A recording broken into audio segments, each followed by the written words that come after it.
दोस्तों, हम सभी के पास थोड़ा सा अड़ियलपन होता है और हम सभी के पास वो दिन हो सकते हैं जहां हमें अपने विचारों को अपने पास रखने और उन सभी अन्य लोगों से बच के अकेले रहने की आवश्यकता होती है जो किसी भी चीज से नफरत करते। हम सभी अपना घर ऐसे माहौल में लेना पसंद करते जहां सब कुछ आसानी से मिल जाए, लेकिन कुछ लोग ऐसे भी होते जो बाहरी दुनिया से नफरत करते। Number 15, Ellorey Island। वर्षों से एक द्वीप पर दर्जनों एकड़ भूमि पर बैठे एक अलग घर की एक तस्वीर को इंटरनेट पर प्रसारित किया गया और किसी को भी वास्तव में ये नहीं पता था कि ये सब क्या था। कुछ ने अनुमान लगाया कि ये घर गायक ब्योर्क का है, जबकि अन्य ने सोचा कि एक सेलिब्रिटी घर है या ज़ॉम्बी का मामला भी हो सकता है। अपनी अलग स्थिति को देखते हुए वेस्ट माना द्वीप, जिसे एलोरे ऑफ आइलैंड के दक्षिणी तट के रूप में जाना जाता है, अफवाह और अटकलों का एक निरंतर शोध था। क्या कोई ऐसा व्यक्ति जो वास्तव में बाहरी दुनिया से नफरत करता है वहां रहता है?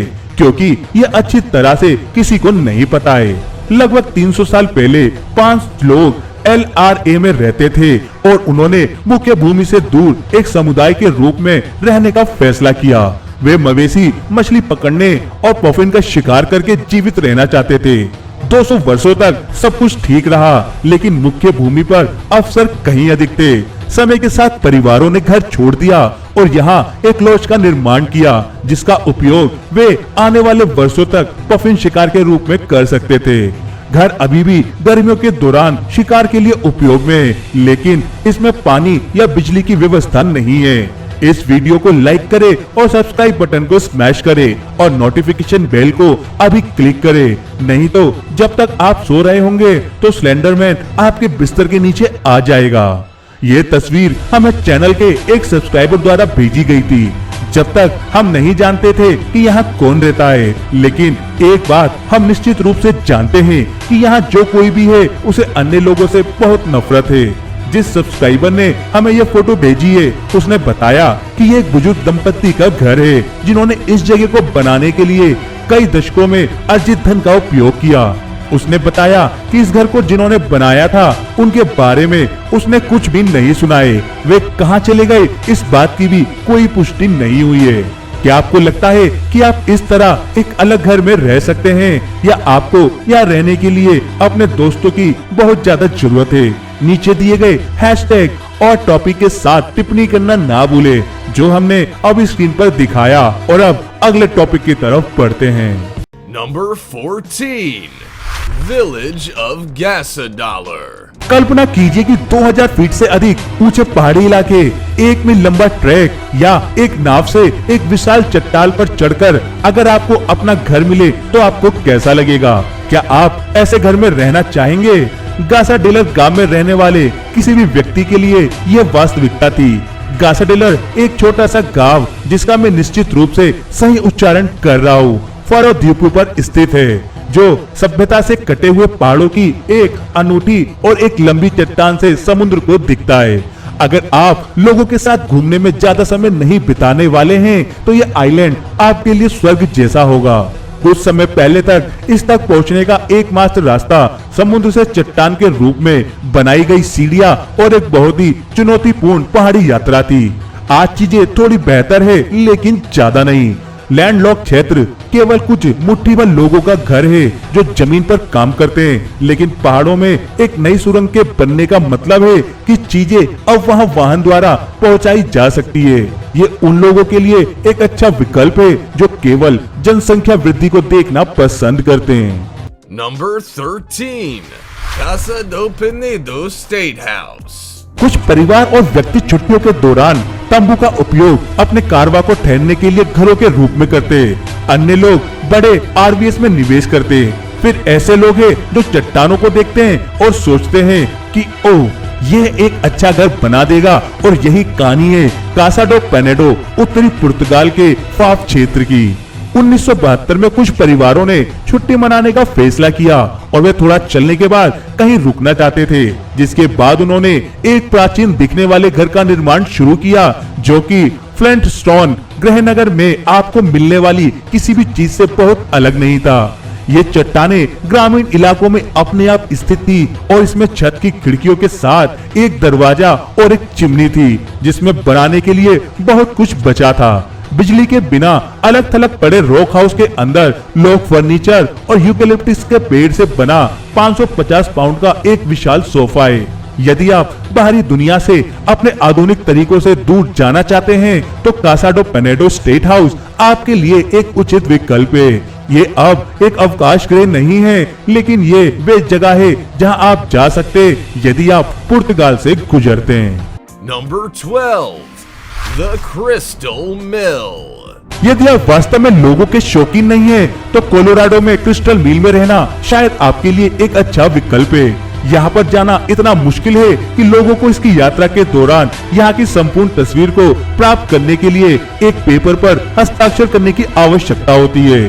क्रिस्टल मिल एक बिजली संयंत्र था जिसे शीप माउंटेन बिजली घर के रूप में जाना जाता था और इसे 1892 में क्रिस्टल नदी के किनारे बनाया गया था। इसने क्षेत्र में खदानों को हवादार किया और वायवीय उपकरण संचालित किए। निश्चित रूप से ये जगह किसी को भी आकर्षित करेगा जो जितना संभव हो सके दूसरों से खुद को अलग करना चाहता है। यहाँ केवल शेल और ग्रेनाइट से बनी चुनौतीपूर्ण सड़कों से ही पहुंचा जा सकता है और कई वाहन वहां पहुंचने के चक्कर में उल्टे हो गए।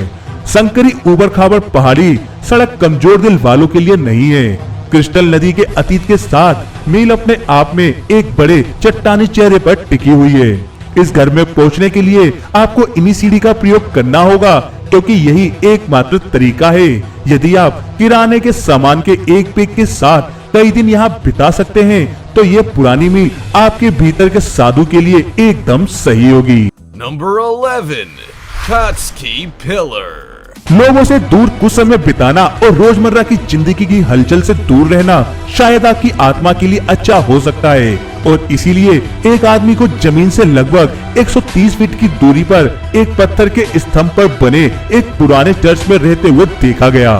कटसकी पिलर पश्चिमी जॉर्जिया में स्थित एक अमीराती क्षेत्र कटसकी गांव में चट्टान की संरचना स्टाइलेट्स द्वारा बनाई गई थी और 9वीं शताब्दी से 15वीं शताब्दी के ओटोमन आक्रमण तक इस्तेमाल की गई थी। यहाँ केवल सीढ़ी के माध्यम से ही पहुंचा जा सकता है। चूना पत्थर की इस चट्टान में 3 सेल से एक चर्च, एक शराब का तहखाना, एक पर्दे की दीवार और एक पत्थर का तहखाना।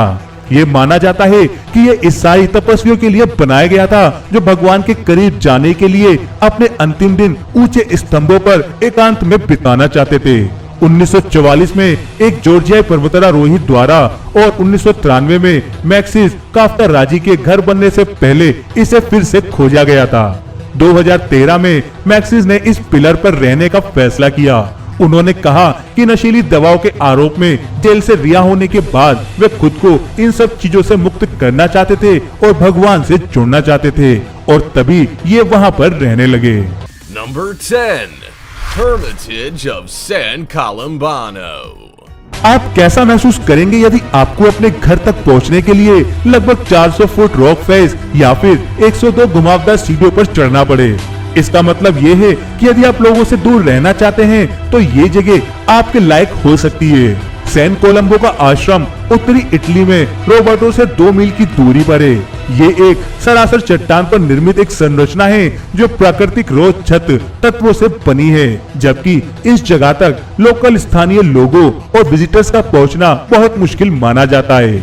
माना यह जाता है कि यह संरचना एक संत को समर्पित थी जब वे एक युवा शूरवीर थे जिसने एक घातक ड्रैगन को मार डाला था। माना जाता है कि ड्रैगन नीचे लीनो नदी में बपतिस्मा लेने वाले बच्चों को मारने के लिए जिम्मेदार था। ये चर्च 10वीं शताब्दी के आसपास का है और 753 का बसा हुआ है। ये सब जनता के लिए खुला है, लेकिन ये निश्चित रूप से उन लोगों के लिए अच्छा घर है जो लोग एकांत में रहना चाहते हैं। ये एक छलावरण वाले चट्टान के चेहरे में बसा हुआ है और ट्रम्बलेटो मार के खजाने का प्रारंभिक बिंदु भी बनता है। Number 9. Agia Triada. यदि आप अपने घर पर खड़े नटखट पड़ोसियों से थक चुके हैं या आपको वैक्यूम क्लीनर बेचने की कोशिश कर रहे लोगों के दरवाजे खटखटाने से परेशानी है तो अगिया ट्राइडा आपके लिए एक बेहतर जगह है। आपको इसमें रहने के लिए शायद किसी को समझाने का बहुत प्रयास करना पड़े और हो सकता है कि आपका बहुत समय भी खराब हो, लेकिन यकीन मानिए ये जगह आपके लिए एकदम सही है। अगिया ट्राइटा उल्का में सेंट स्टीवंस ननरी के पास एक पवित्र ट्रिनिटी मठ है जो 1336 से एक संगठित मठ रहा है। ये एक विशाल चट्टान के टॉप पर स्थित है और इस इमारत तक जाने के लिए लगभग 140 सीढ़ियां हैं। एक बार जब आप यहाँ तक पहुँच जाते हैं तो यहाँ के नज़ारे आपके होश उड़ा देंगे। अपनी शामें बिताने के लिए इस जगह से बेहतर कोई जगह नहीं हो सकती, क्योंककि यहाँ से जमीन और उसके आसपास का नजारा देखना अपने आप में शानदार है। मठ में एक चैपल है, एक छोटा चर्च और लगभग 1682 की कुछ कलाकृतियां हैं। इस इमारत के कुछ हिस्सों का उपयोग जेम्स बॉन्ड की film far for eyes only के अंतिम दृश्यों के लिए भी किया गया था। इसीलिए आप न केवल पड़ोसियों से पूरी तरह से अलग थलग रह सकते हैं, बल्कि इस घर में आप ऐसा महसूस करेंगे कि आप अभी भी वो फिल्म देख रहे हैं। Number 8. Church of Saint Johann in Ranui, Italy. जंगलों के साथ नाटकीय पहाड़ों और नीले आकाश के कंबल के साथ राउने इटली में सेंट जोहान के चर्च की तुलना में आपके दिन बिताने के लिए इससे बेहतर जगह नहीं हो सकती है। दुर्भाग्य से ये अलग संरचना वह नहीं है जिसे आप घर कह सकते हैं, लेकिन ये किराए पर उपलब्ध है यदि आप इसे अपनी शादी के लिए किराए पर लेना चाहते हैं। चर्च और आसपास का खेत मीलों तक एकमात्र संरचना है और ये निश्चित रूप से किसी के लिए भी उपयुक्त होगा जो बाहरी दुनिया से संपर्क नहीं करना चाहता है। चर्च में एक तख्ती वाली छत है, एक घंटी टावर और पेंटिंग की पूरी दीवारों के साथ आश्चर्यजनक कलाकृति, जीवंतता और ऐतिहासिक प्रासंगिकता जोड़ने के लिए बनाई गई है, जो कि दिलचस्प है। हालांकि अंदर संगमरमर की लकड़ी की वेदी है। इस संरचना में दो पेंटिंग है जो सेंट जॉन नेपामुक को अपनी जीप को बेतुके जीसस के सामने पेश करते हुए दिखाती है, लेकिन इस अलग थलग इमारत को समान रूप से जोड़ती है। यदि आप इस चर्च को घर के लिए चुनते हैं तो आप जीवन की आवश्यकताओं के करीब हो सकते हैं, लेकिन हर दिन पूरे दिन फुसफुसाते हुए शांत खेत का आनंद लेने के लिए काफी दूर हो सकते हैं और आपके घर कोई सेल्स पर्सन भी नहीं आएगा। Number 7. Tristan da Cunha, Tristan, Atlantic Ocean. यदि आप कभी अपने परिवार की छुट्टियों को मिस कर दे और एक अच्छा बहाना चाहते हैं बचने के लिए, तो आपको कहना होगा, माँ मुझे माफ कर दो, मैं एक दुर्गम द्वीप पर फंस गया और 7 दिन नाव चलाने के बाद वापस आया हूँ। इस द्वीप का नाम ट्रिस्टन डी कूना है और यह दक्षिण अटलांटिक महासागर में एक ब्रिटिश चौकी है। यहाँ कोई हवाई अड्डा या गहरा बंदरगाह नहीं है और हर साल आने वाली 9 नावों में से एक पर अंदर या बाहर जाने का एकमात्र रास्ता है। एक बार जब आप वहाँ होते हो तो आप 1 महीने तक कहीं नहीं जा सकते और ये कई लोगों के लिए बहुत आनंदमयी है। ट्रिस्टन डी कुआना ज्वालामुखी शंकु, छोटे अस्पताल, सड़कों, एक पब और एक रन डाउन गोल्फ कोर्स का घर है जहां बहुत कम मुर्गियां घूमती है। लगभग 270 लोग इसे घर कहते हैं और वे 38 वर्ग मील क्षेत्र को कवर करते हैं जहां तक उद्योग जाता है। आलू द्वीप की मुख्य फसल है। वे झींगा मछली और रेंगा फिश का निर्यात भी करते हैं और द्वीप की खपत के लिए पशुधन बढ़ाते हैं। ट्रिस्टन डी कूना बहुत अधिक आत्मनिर्भर है, इसीलिए यदि आप पीटर ट्रेक से दूर कहीं और बाहरी लोगों से दूर रहना चाहते हैं तो ये द्वीप आपके लिए बहुत ही अच्छा विकल्प है। Number 6. Lukomir, Konjic, Bosnia, Herzegovina. प्रौद्योगिकी खत्म हो रही है और ये आधुनिक युग उन लोगों के लिए तनावपूर्ण हो सकता है जिन्हें ऐसा नहीं लगता कि वे टेक्नोलॉजी से डिस्कनेक्ट हो रहे हैं। यदि आप लोग इस डिजिटल युग से बचना चाहते हैं तो आपको लुकोमिर गांव जाना चाहिए, लेकिन सर्दियों में आप अपनी यात्रा शुरू ना करें क्योंकि ऐसा करके आप केवल इसकी द्वारा ही यहाँ जा पाएंगे। लुकोमिर एक 300 साल पुराना गांव है जो सराजेवो से लगभग 30 मील की दूरी पर समुद्र तल से लगभग 5000 फीट की ऊंचाई पर स्थित है। ये बोस्निया में हर्जेगोविना का सबसे अलग थलग गांव माना जाता है, जो निश्चित रूप से ऐसे किसी भी व्यक्ति के लिए सही है जो शहर के जीवन की हलचल से परेशान है, जबकि कई कस्बे और शहर समय के साथ विकसित हुए हैं। इस गांव में अभी भी चेरी की लकड़ी के पुराने पत्थर के घर है और वहां रहने वाली महिलाएं आज भी ऊनी वस्त्र ही पहनती है। लुकोमिर तक आप एक पक्की सड़क के माध्यम से जा सकते हैं जो यात्रा के दौरान अंत में एक गंदगी वाली सड़क में बदल जाती है। सर्दियों में बर्फ इसे पूरी तरह से कवर करती है, जिससे स्की की एक मजबूत जोड़ी के साथ ही यहाँ जाया जा सकता है। हालांकि यहाँ तक पहुँचने के दौरान लुकामिर के स्थानीय लोग आपकी अच्छी तरह से देखभाल करेंगे, आपके घर तक बोस्नियन पाई चाय या कॉफी प्रदान करते हैं और उनके जीवन की कहानियां साझा करते हैं। Number 5. Adrir Amalal, Siwa Oasis, Egypt. छुट्टियों के समय पर हर कोई रिफ्रेश होना चाहता है। इससे कोई फर्क नहीं पड़ता कि समय क्या है और आप आराम से जीवन जी सकते हैं। यदि आप हर समय ऐसे ही रहना चाहते हैं और बाहरी दुनिया के तनावों से दूर रहना चाहते हैं, तो अपना बैग पैक करें और सीवा ओएसिस मिस्र के लिए रवाना हो जाए और अंत में सी वर्ल्ड ओएसिस में पहुंच जाए। यहाँ 300 से अधिक मीठे पानी की धाराएं और झरने, हजारों जैतून और खजूर के पेड़ और एक विशाल खारे पानी की झील है। उन सड़कों का उल्लेख नहीं किया गया है जो शिवा को भूमध्य सागरीय तट से जोड़ती है, ताकि यहाँ कोई भी आसानी से ना पहुँच सके। अपना खाली समय बिताने के लिए सिवा ओएसिस जैसे स्वर्ग के आसपास घूमने से बेहतर कोई जगह नहीं है। अगर आप पूरे समय एक काउच पोटैटो में रहना पसंद नहीं करते, तो यहाँ करने के लिए चीजों की कोई कमी नहीं है। आप प्राचीन मिट्टी ईंट के शहर को देख सकते हैं जो सीवा के मुख्य चौराहे के ऊपर स्थित है, और सीवा संग्रहालय के माध्यम से बीते दिनों के अवशेषों को भी देख सकते हैं। और मृतकों का चूना पत्थर का पहाड़ और देवज्ञा मंदिर भी सब थोड़ी दूर पर ही है। यदि आप ट्रैफिक जाम में बिताए समय का आनंद लेने और भीड़ से घिरे रहने वाले लोगों में से नहीं है, तो जल्द से जल्द इजिप्ट की यात्रा की योजना बनाना शुरू करें। Number 4. Just Room Enough Island, Canada. क्या आपने कभी घर घर जाकर बिक्री करने वाले लोगों की भीड़ महसूस की है, जो अपने नवीनतम और सबसे बड़े वैक्यूम क्लीनर को सेल करने के लिए आते, और यहाँ तक कि सास ससुर को भी सप्ताह में कई बार बिन बुलाए आते हुए देखा होगा? घबराइए मत, हमारे पास आपके लिए एकदम सही घर है। सेंट लॉरेंस नदी पर ओंटारियो के पूर्व में रूम एनफ आइलैंड जगह है, और अच्छी तरह से एक घर के लिए पर्याप्त जगह और कुछ नहीं। ये द्वीप हजारों द्वीपों के द्वीप समूह में 1864 में सबसे छोटा है, जिसे कनाडा की सीमा पर न्यूयॉर्क और ओंटारियो जोड़ते हैं। ये लगभग 3300 वर्ग फुट है, जो एक टेनिस कोर्ट के आकार के आसपास है, और इसमें एक छोटा सा समुद्र तट क्षेत्र और एक पेड़ है। साइजलैंड परिवार ने 1950 के दशक में एक छुट्टी लॉज के रूप में द्वीप और घर खरीदा, और ये अपनी विशिष्टता के कारण जल्दी ही एक लोकप्रिय पर्यटन स्थल बन गया। इसकी लोकप्रियता शायद काफी दुर्भाग्यपूर्ण है। यदि आप इसे लोगों से दूर होने के लिए खरीद रहे हैं, तो जगह आपके लिए बिल्कुल सही थी, लेकिन हमेशा कोई ना कोई यहाँ आपको दुबका मिलेगा ये देखने के लिए कि ये कैसा है। भले ही ये एक असली द्वीप की तरह नहीं दिखता है, लेकिन ये उतना ही वैध है जितना वो होते हैं। ये घर सभी आवश्यकताओं को पूरा करता है, और ऐसा लगता है जैसे कि पानी के ऊपर एक जीवित पेड़। Number 3. Bishop Rock, Isles of Scilly, Great Britain.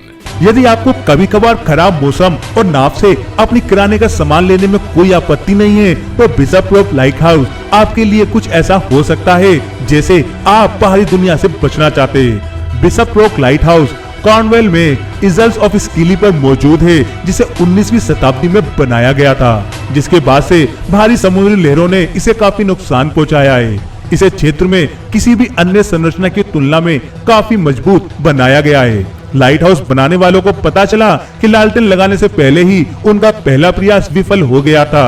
इसमें ग्रेनाइट ब्लॉकों के साथ एक ठोस ड्रम बेस है, लोहे की टाई बार और ग्रेनाइट का घेरा है। ये उच्च ज्वार के स्तर से 140 फीट ऊपर है। यदि आप सभी बेहतरीन विचारों के बारे में सोचकर कोई संपत्ति की खरीदारी कर रहे हो, तो आप बिशप रॉक लाइट हाउस के साथ वे सब कुछ पा सकेंगे जो आपको चाहिए। यहाँ तक कि आधुनिक जीवन से बचने की चाहत रखने वाले किसी भी व्यक्ति के लिए ये आकर्षक होने जा रहा है, जिसमें 50 से अधिक छोटे द्वीप और भूमि के अंत से लगभग 40 मील की दूरी पर वायलेट का एक समूह शामिल है। Number 2. Paro Tak Sang, Paro Valley, Bhutan. यदि आपको हर दिन अपने 10,000 कदम पूरे करने में परेशानी होती है, तो भूटान की पारो घाटी में आपकी ये समस्या जड़ से खत्म हो जाएगी, क्योंकि यहाँ पर ऐसा करना रोज की बात है। ऊपर देखने पर आपको 13 मठों वाला एक मंदिर दिखाई देगा, जिसे बाघ की मांद भी कहा जाता है। इस जगह का इस्तेमाल लंबे समय पहले 8वीं शताब्दी में बौद्धों द्वारा ध्यान के लिए उपयोग किया जाता था। कहा जाता है कि पवित्र बुद्ध पद संभव एक उड़ते हुए बाघ की पीठ पर बैठकर पहाड़ों की इस ऊंची गुफा में पहुंचे। समुद्र तल से लगभग 10,000 फीट ऊपर की संरचना को देखते हुए हम कहेंगे कि वे वहां से उतरे कैसे होंगे। ये वैली घाटी के तल से देखने पर आपके दिल को बेहोश कर देने वाली यात्रा है, जो समुद्र तल से लगभग 7,000 फीट ऊपर है। आपको बांग की मार तक पहुंचने के लिए लगभग 2 घंटे तक चलना होगा। 3,000 फीट ऊपर का मतलब ये है कि बस आपको मंदिर पहुंचने से कोई नहीं रोक सकता, क्योंकि यहाँ पर पहुंचने के बाद आपको लगेगा कि आप 10,000 फीट ऊपर है। खड़ी सीढ़ियां आपकी समस्याओं में से कम एक है, क्योंकि आपको ऊंचाई की धुंध से भी निपटना होगा और जमीन के नीचे के दृश्य जो निश्चित रूप से आपकी पीठ की बूंदों को हिलाते रहने वाले, निश्चित रूप से दिल के कमजोर मेहमानों को यहाँ पहुँचने में अपनी आखिरी सांसें तक महसूस होने वाली है। Number 1. Chess Pavilion, Mount Huashan, China. यदि आप हाइट्स, एक्सरसाइज या नए अनुभवों से नहीं डरते हैं, तो क्या आप दुनिया के सबसे खतरनाक हाइकिंग अनुभवों में से एक के लिए तैयार हैं? चीन में माउंट हुशान पर्वत 7,000 फीट से अधिक ऊंचा है और चीन के 5 सबसे पवित्र पहाड़ों में से एक है, लेकिन अन्य पहाड़ों के विपरीत यह 100% प्राकृतिक है। इसके भीतर रत्न छुपे हुए जो पहाड़ के चारों ओर बिखरे हुए हैं। तीर्थ स्थलों के साथ साथ चाय के घर और रास्ते में आपको क्रैक भी मिलेंगे। प्राचीन चीनी सभ्यता के अनुसार माउंट हुसैन के मुख्य मार्ग को बनाने में 3,000 साल लगे और ये लगभग 7.5 मील लंबा है और लगभग 6,000 फीट आकाश की ओर फैला हुआ है। ये सब काफी रोमांचक और दिलचस्प है, लेकिन चेस को देखकर ऐसा लगता है कि जैसे एक विशाल चट्टान पर एक शिवालय बना हुआ है, जिसमें कोई रास्ता नहीं दिखता अंदर या बाहर पहुंचने का।